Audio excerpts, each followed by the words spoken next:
दिल प्यार का चस्का पार्ट 2। शाम को जब रंभा के माँ बाप अपने खेतों से घर लौटे तो अमित को देखकर खुश हुए। रंभा भी उसकी तारीफ करते नहीं थक रही थी।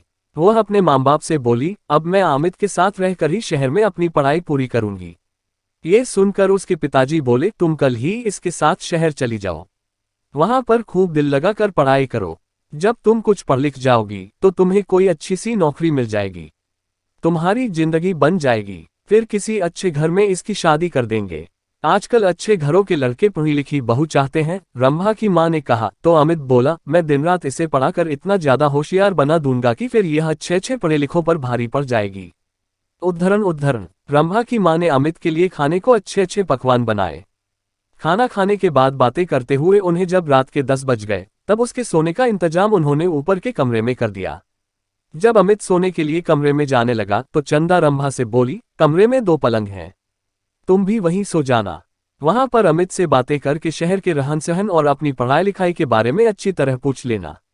ये सुनकर रंभा मुस्कुराते हुए बोली, जब से अमित घर पर आया है तब से मैं उससे खूब जानकारी ले चुकी हूँ।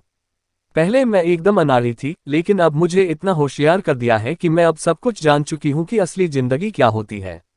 ये सुनकर चंदा खुशी से मुस्कुरा उठी। वे दोनों ऊपर वाले कमरे में सोने चले गए थे।